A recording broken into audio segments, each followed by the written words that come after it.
Minister Ashwini Vaishnaw has said that 5G spectrum assignment letter will be issued very soon, requesting, in fact, that's a big statement that has been made by the Union Minister with regard to the 5G spectrum, saying that the 5G spectrum assignment letter will be issued very soon.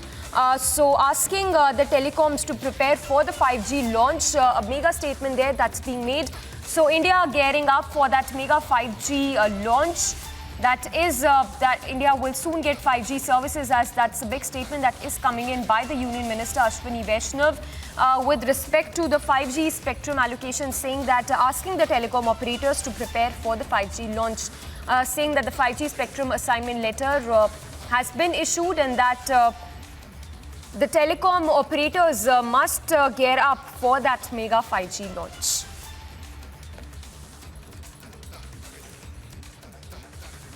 We also have a senior executive editor, Abhishek, also joining us. Abhishek, if the only question in everyone's mind is how soon can we get the 5G in the country, the 5G services?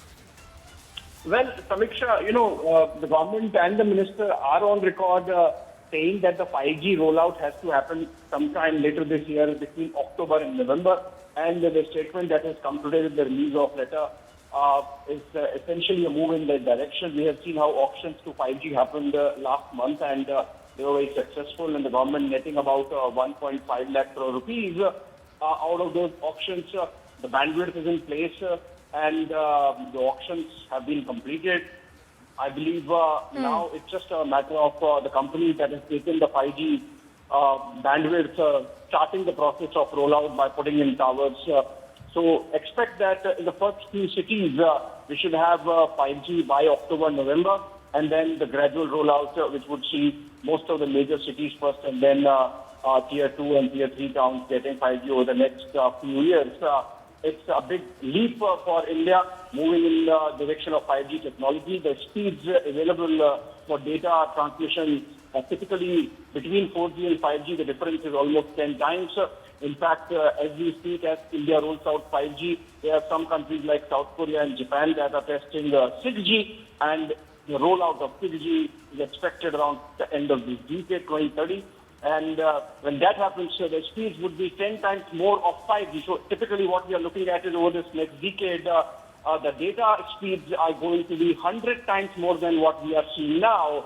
And in that sense, you can see the kind of revolution that's going to happen in terms of how we see the world, in terms of the data, the speeds that are available for data transmission, the bedrock of the Industrial Revolution 4.0.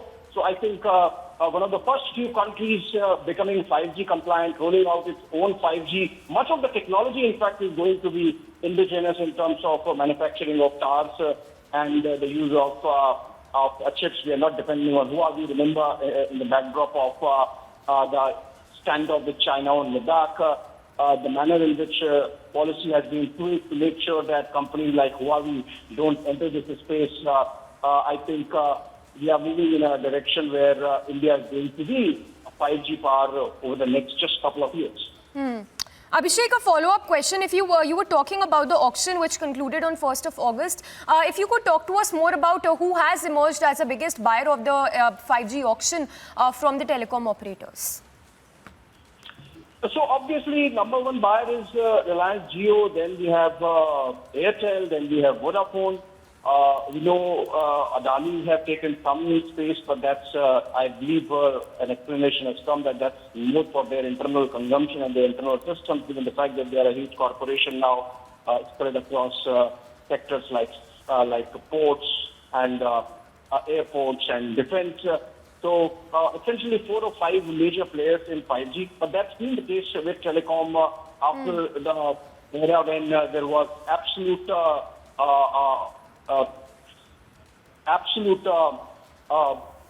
multiplicity of players. Now it has got reduced to 3 or 4 major players, even in telecom. If you look at 3G or 4G that we have now, so obviously the same players get to roll out 5G. It's very capital intensive. Remember, unlike 4G, where the tower can cover an area of 5-6 square kilometers. In the case of 5G, the towers area of reach is typically just about 1,000, 1,500 feet, which means it's more like Yes. a 5G hotspot that you are looking at. So the kind of capital that is involved, obviously the major players are going to be in the game. Yes. Having said that, the fact that we are going to have 5G rollout by the end of this year in the 75th year of independence during the Azadi Ka Amrit Mahotsav, I think it's a big plus for India. Well, absolutely, Abhishek, a big feat there. Thank you so much for your perspective on that. So, Abhishek there getting us all those details in 5G services that are set to be rolled out very soon, as early as by the end of this year.